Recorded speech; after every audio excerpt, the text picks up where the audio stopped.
Hey, allô, les bébéleux! Je sais pas trop de quoi on va parler aujourd'hui, mais j'entends un avion qui s'en vient, fait que je pense que j'ai une petite idée. On va regarder ça.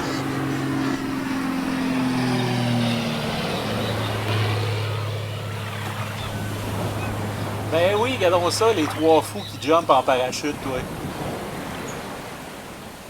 C'est les trois bébéleux aventuriers qui s'en viennent. Quelle gang de malades. Je pense qu'on va parler d'aventuriers aujourd'hui, donc on va parler de Bob Moran.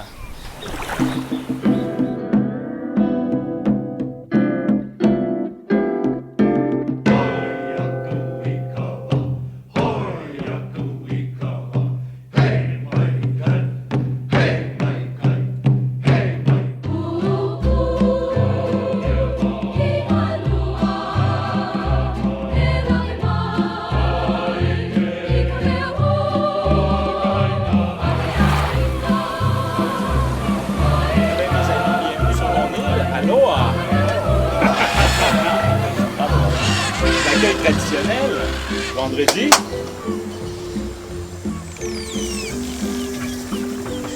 Ah oui, et sa nièce, le passage. Oh là là!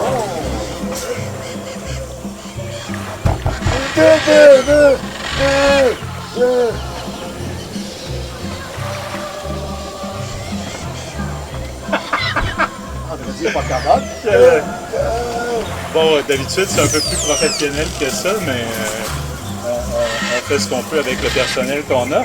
Asseyez-vous, mes amis. Ah ben Benoît, attends, je vais me débarrasser de ta baguette.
Donc, mes amis, bienvenue sur mon île. Aloha! Aloha! Donc, mon ami Gilbert, mon ami Benoît et mon ami Jacques, merci beaucoup d'avoir fait un aussi grand trajet pour venir me voir sur ma petite île de Bébéleux. Merci à toi aussi. Écoute, ça me fait plaisir de vous voir. On se voit plus souvent depuis que je suis retiré de la civilisation. Dommage. Bah, pas pour moi. Je suis très bien ici.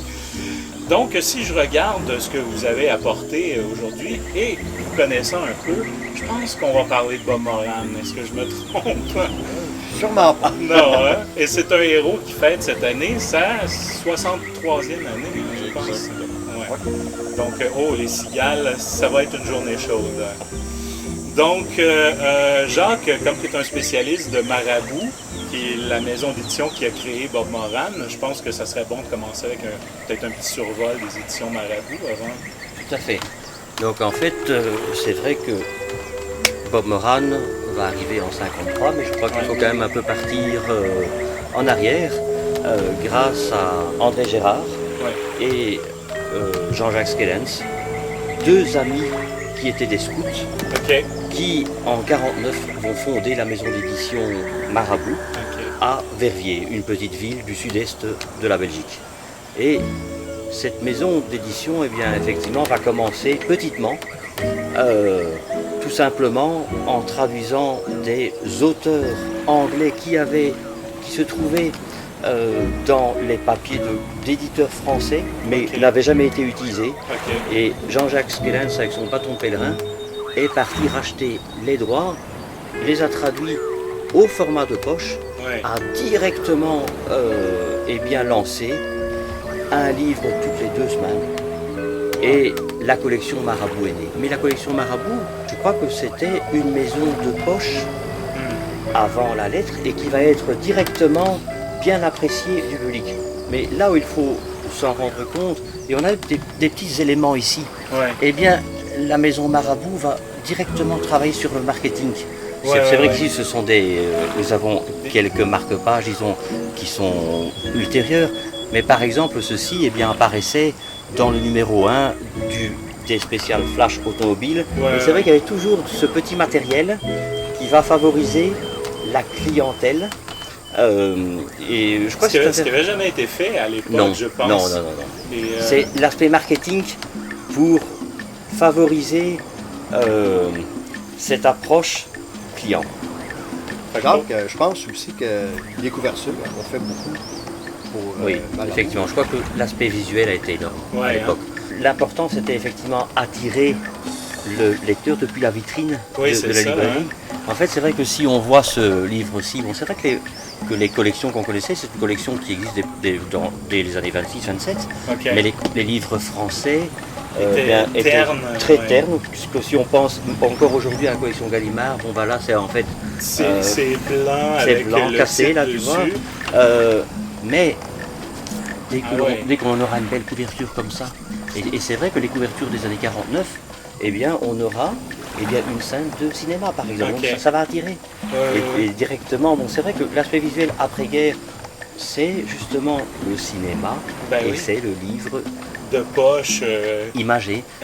Alors il faut aussi se rappeler que les Américains, les Anglo-Saxons avaient déjà quand même inventé ce type de couverture-là. Oui, avec donc, les collections Penguin et tout ça. Tout à fait.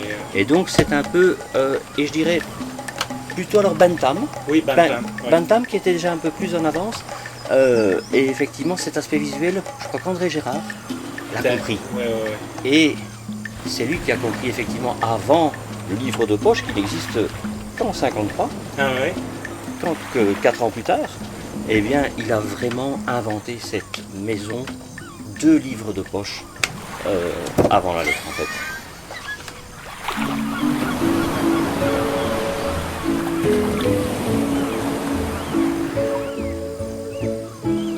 Donc on arrive à Bob Moran, qui a été créé en 1953. En 1953, en fait c'est le numéro 16.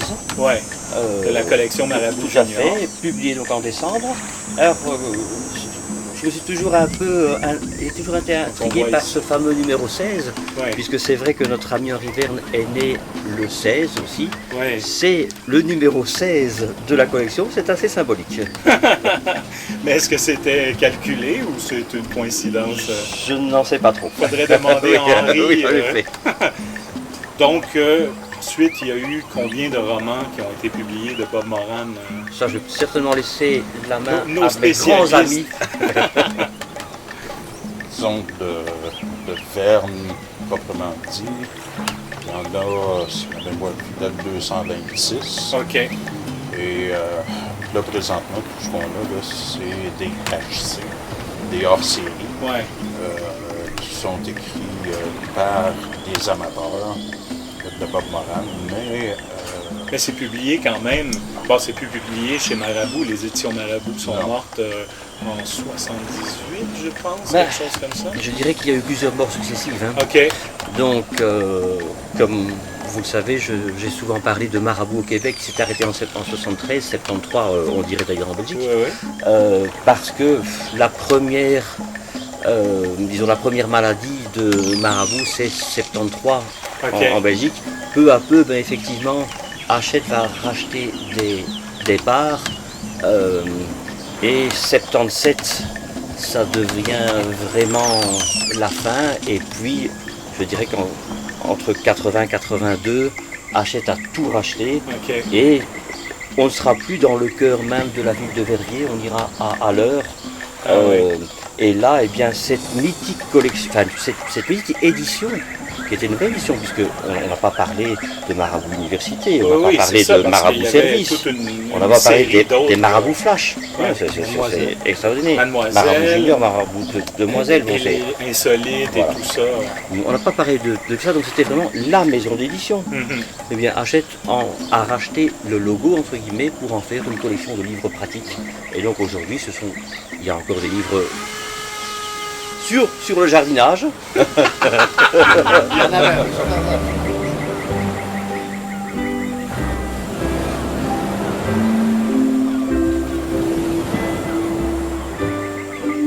À force de parler comme ça, il me semble que se rafraîchir le gosier, ça ferait pas de temps. Hein? Ouais, écoute, ça fait 2 heures qu'on est arrivé sur ton île, puis on n'a pas encore rien vu. Là. Excuse-moi, mon Ben. C'est parce que, bon, c'est pas moi qui fais le service, hein? Vendredi, s'il vous plaît. Ah oui, d'ailleurs, il y a sa nièce qui est de passage sur l'île. Donc, ça sert à quelque chose, là. Merci, Vendredi. Et moi? Ben, cheers, les gars. Drink up. Cheers! Cheers! On en avait Après un long voyage comme ça, là, oh. Malgré que j'ai pas de drinks, moi. Merci, Vendredi. Cheers, mon Yves. Merci de l'invitation. Ben, cheers à vous. Je pensais jamais me ramasser sur ton île. Ah, écoute, ça fait plaisir de vous recevoir. Oui, donc, c'est ça. Hachette a racheté en 83, mais après la collection Marabout Junior, Bob Moran était dans les Pocket Marabout. Oui, les Pocket Marabout. Et d'ailleurs, là, on va peut-être rebondir en fait sur avec l'aspect marketing encore à nouveau. Tout à fait. Donc c'est vrai que Marabout Junior, eh bien finalement, a été, disons, packagé sous une nouvelle formule, hein. Disons, la série un peu blanche. Oui, quand même. Voilà. On parlait de ce qui avait fait leur succès, c'était les couvertures colorées et tout. Mais toujours avec de belles couvertures. Oui, il y a toujours la belle petite image colorée, mais... Et encore aspect marketing, donc quand on va lancer les pockets, ici, eh bien en fait, on pouvait obtenir sa mini-bibliothèque en collectionnant un certain nombre de coupons, en les envoyant. Et c'est vrai que ceci est un objet mythique aujourd'hui. Hein. Oui, le porte-clés Marabout, c'est comme on sait, tous ces petits objets, c'était offert quelquefois aux enfants qui on voulait déchiqueter. Tout ça. C'est vrai que... Pour l'avoir en parfait état comme ça, c'est quand même assez difficile à trouver, c'est sûr. Et donc, oui, et là, j'imagine, ça c'était à la fin des années... C'est la fin des années 60. Hein. Ouais. 76, si mes souvenirs sont bons. OK. Et le succès est toujours là. Ah oui, tout à fait, tout à fait. Donc, pour moi, le point culminant, c'est 69. OK. Et d'ailleurs, ce sont les 20 ans de la maison d'édition Marabout. Et il y aura de très très beaux magazines qui vont publiciser sur ces 20 ans. Et effectivement, après ça, ce sera un peu peut-être une pente douce. Okay. Aussi avec le départ de Jean-Jacques Skellens. Jean-Jacques Skellens va partir pour la maison d'édition Elsevier. Bon, peut-être que ça va peut-être causer un petit vide, mais enfin je crois qu'il y a bien d'autres circonstances. Oui. On va peut-être pas aborder toutes ces circonstances-là. Non, ça serait un peu long. Mais voilà, mais je dirais que c'était la grosse maison d'édition belge. Ouais. Le Petit Poucet. Qui est devenu grand. Qui est devenu grand et qui a été évidemment mangé par la pieuvre. Malheureusement, oui. Et donc, pour revenir à Bob Moran lui-même, c'est un héros qui a vécu des aventures partout. On a ici Gilbert, qui est président du Club des Amis d'Henri Verne, et Benoît, qui est un des sympathisants et grand collectionneur aussi, et ça a marqué ta vie aussi, comme Gilbert, les aventures de Bob Moran, comme la mienne aussi, quand j'étais jeune. Et donc, qu'est-ce qui vous parle dans Bob Moran? Moi, j'ai commencé à lire les Bob Moran. C'est mon frère. Mon frère à la maison, 3 ans mon aîné. OK. Puis, ce qui m'a marqué au début, c'était les couvertures. Genre. Oh oui, hein. Je pense que c'est ce qui a bercé l'enfance de tout le monde. Hein. Pierre Joubert, ses couvertures, c'est les plus belles. C'est absolument super. Le premier livre que j'ai lu, ça a été La galère engloutie. OK. Le dessin, je le trouvais beau. Dans l'eau, avec le masque. Avec le requin. Puis après avoir lu celui-là, ça m'a pris peut-être 1 mois avant de lire parce que j'avais environ 9 ou 10 ans quand j'ai lu mon premier Bob. Tu étais quand même assez jeune. 105 ans à peu près. Okay. Et puis j'ai piqué les livres de mon frère. Puis il ne voulait pas me les prêter. Ça a été la chicane à la maison parce que moi, je voulais lui emprunter ses Bob. Lui ne voulait pas me les prêter. C'est vrai qu'à l'époque, je ne faisais pas tellement attention. Ben, quand on est jeune comme ça. J'aimais beaucoup aussi les illustrations à l'intérieur. Aussi. De Athanasio. D'Athanasio. C'était une superbe illustration. Et puis c'est comme ça que j'ai commencé. Puis ça perdure depuis 50. Bob a 63 ans. Écoute, Benoît lit Bob peut-être depuis près de 50, plus que 50 ans. Un vieux fan. Ben écoute, on vieillit avec le personnage. Hein? Exactement. Moi aussi, j'ai comme l'impression que c'était hier. Moi, j'ai commencé à lire Bob Moran en 80, 81 peut-être. J'avais 13 ans. Bon, j'ai l'impression que c'est tout nouveau encore, mais non, le temps passe. Hein? Contrairement à Bob Moran, qui lui garde ses 33 ans, on n'a pas le syndrome du héros qui ne vieillit pas. Toi, Gilbert? Dans mon cas, moi, c'est tout simplement à peu près au niveau du 3e ou de la 4e année à l'élémentaire, on avait une bibliothèque à l'école. OK. Et puis une fois par semaine, on allait à la bibliothèque. Et puis, je sais que tantôt, on parlait des couleurs, là, au niveau des couvertures. Dans mon cas, moi, je souffre de daltonisme. OK. Principalement sur une teinte de verre, un petit peu d'ocré. OK. Et les couleurs vives qu'il y avait dans les couvertures, ça m'attirait. OK.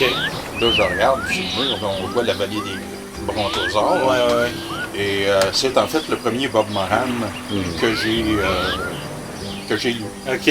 Avec le ciel bleu comme ça, vif. Et finalement, ça combinait deux éléments, les couleurs vives, mais ça combinait aussi avec les dinosaures qui m'attiraient. Ça, c'est sûr que dans Bob Moran, il y a tout. Un univers. Hein? Il y a tout un univers, mais tout ce qui fait rêver les gamins aussi, les dinosaures, les voyages dans le temps. Surtout le voyage dans le temps. Mais les voyages sous les mers aussi, les cités englouties, les ci, les ça. Il y a là-dedans, comment je dirais, l'essence même de l'aventure classique qui fait encore rêver, je pense, aujourd'hui.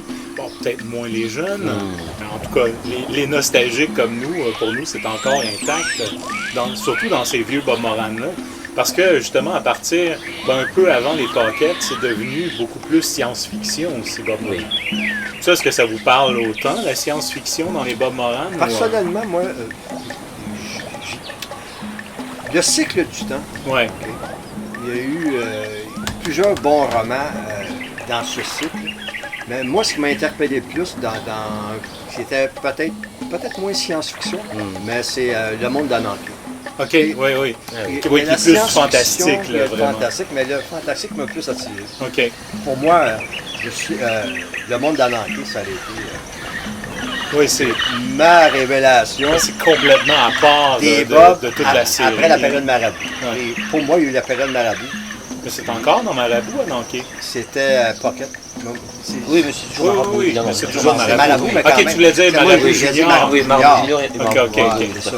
Oui, donc la série un peu plus... Pas adulte, mais... Un peu plus... Pas adulte, mais un peu plus... je vieillissais avec un peu plus sérieuse que le début. Je vieillissais avec ce qu'Henri Verne écrivait. Et avec l'époque aussi, parce que si on regarde les années 50 où Bob Moran a été créé, c'était vraiment... On connaissait pas ce qu'il y avait... à côté du voisin, je veux dire, les gens voyageaient pas, on voyageait par les romans, donc on pouvait inventer n'importe quoi. Mais dans les années 70, les voyages étaient beaucoup plus répandus. On commençait à connaître, il y avait des documentaires, il y avait la télé, il y avait plein de choses. Donc là, il fallait se documenter plus sérieusement. Les gens commençaient à voyager. C'est ça. Dans les années 70. Mais par contre, les jeunes comme nous, à l'époque, on voyageait encore avec Bob Moran. Avec les romans d'Henri Verne. Mais quand on les relit aujourd'hui, on voit qu'il y a quand même une recherche documentaire plus sérieuse, malgré que dans les Marabouts juniors, il y avait tout le temps de Marabouts chercheurs. Et voilà. Et ça, je voulais déjà intervenir un peu plus tôt, c'est cet aspect documentaire qu'il y a aussi dans ces ouvrages. Que ce soit d'ailleurs dans les juniors, voilà, ou bien d'ailleurs dans les demoiselles. Il y a toujours cet aspect documentaire. Tout à fait. Et effectivement, eh bien ici, on va parler de l'Australie. Ouais. Donc en fait, la personne qui va lire ce roman va ensuite vouloir en savoir plus. Tout à fait. Et ça, c'est l'intérêt effectivement de cette maison d'édition qui s'intéresse aux jeunes. Rappelons-nous le côté Boy Scout. Oui, et tout on à veut fait. Il y a un côté aussi éducatif, en plus du côté ludique. Et donc ça, c'est quelque chose d'assez fondamental. Le marabout chercheur, avec une documentation je dirais, un peu scientifique quand sur le même. sujet. Puis effectivement, n'oublions pas le fait qu'il y ait ce club des chercheurs par Oui, tout à fait. C'est quand même incroyable, après 63 ans, que le personnage existe encore dans la mémoire Tout à des fait. gens. Ouais. Même si, quand on rencontre des gens, même si aujourd'hui, Bob Moran, il n'y en a pas revu depuis peut-être 40 ans, ça reste avec aussitôt qu'on prononce le nom Bob Moran, ah oui, j'ai lu un Bob Moran, j'ai lu des Bob Moran, mon père en avait, mon frère en avait. Les couvertures m'ont fasciné. Qui a eu un Bob Moran. Ça, c'est ce qu'on entend même de ceux qui n'ont jamais lu des Bob Moran, Exactement. c'est que les couvertures de Joubert... Dans chaque famille, il y a quelqu'un avec des un ou deux, même plus, des Bob Moran. Et, ça a déclenché, peut-être aujourd'hui, parce qu'on s'est rencontrés peut-être à cause de Bob Moran. Tout à fait. Toi, Jacques, c'est à cause de Bob Moran. Pareil pour Gilbert. S'il n'y avait pas de Bob Moran, peut-être que nos vies, on ne se serait jamais rencontrés. Tout à fait. C'est spécial, pareil. Donc, vous êtes ici, et moi aussi, je suis avec vous grâce à Bob Moran. Voilà. Merci, M. Verne. Tout à fait. Merci, Henri. Et merci Marabout également. Et merci Marabout qui a créé le personnage. Surtout Marabout. Donc, merci beaucoup, les amis. C'était vraiment intéressant. Je vous retiendrai pas plus longtemps. Fait que... Ben là, levez-vous, là. Je vous sac d'avoir, vous n'aviez pas compris. Non, la visite, Ben, ça fait toujours plaisir. Si c'est pas en arrivant, c'est en repartant. Salut, merci. Mais vous m'avez fait plaisir en arrivant. Et vous me faites plaisir en repartant. Salut, les amis. Bon retour. C'est toi qui rames. Tu vas pas gagner, toi. Chers amis bébelleux, j'espère que vous avez aimé l'émission. Un petit tour d'horizon de Bob Moran, ce héros au cœur pur qui fête ses 63 ans cette année. Drette là, en ce moment. Et donc, revenez-nous bientôt pour un autre épisode du Bébelleux naufragé sur notre île. Et moi, je me replonge dans les aventures du commandant Moran. À bientôt, les amis!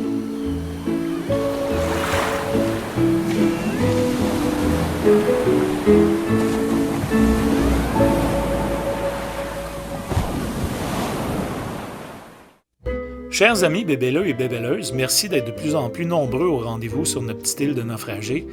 Si vous appréciez notre émission, un petit geste d'encouragement financier serait le bienvenu. On investit énormément de temps et d'efforts pour vous offrir une série de qualités, puis le temps, pour le trouver, ça prend de l'argent. Les efforts, ça c'est gratuit, on les fournit sans y penser. Donc, pour nous encourager, il vous suffit de vous rendre sur notre page du blog du Bébelleux naufragé. Vous y verrez un petit bouton PayPal dans le coin supérieur droit. Il suffit de cliquer dessus pour nous laisser un don. Peu importe le montant, tous les encouragements sont grandement appréciés. Aussi, on va avoir bientôt une page Patreon qui est un genre de Kickstarter pour continuer à financer l'émission. Tout comme avec Kickstarter, les dons financiers seront récompensés par des exclusivités comme du contenu vidéo et des marchandises du Bébelleux naufragé qu'on trouvera nulle part ailleurs. Mais déjà, si les produits à l'effigie du Bébelleux naufragé vous intéressent, vous pouvez visiter la boutique du Bébelleux naufragé sur Society6. Vous y trouverez plein de marchandises vraiment le fun, allant des t-shirts aux serviettes de plage, en passant par des tasses, des horloges, des coussins, des couvertes, des doudous, des tapisseries murales, des sacs et plein d'autres affaires. Puis là encore, les bénéfices des ventes de tous les produits vont à financer l'émission dans le but de continuer à vous offrir de l'entertainment éducatif de qualité. Donc merci pour vos encouragements, peu importe le montant, c'est toujours très apprécié.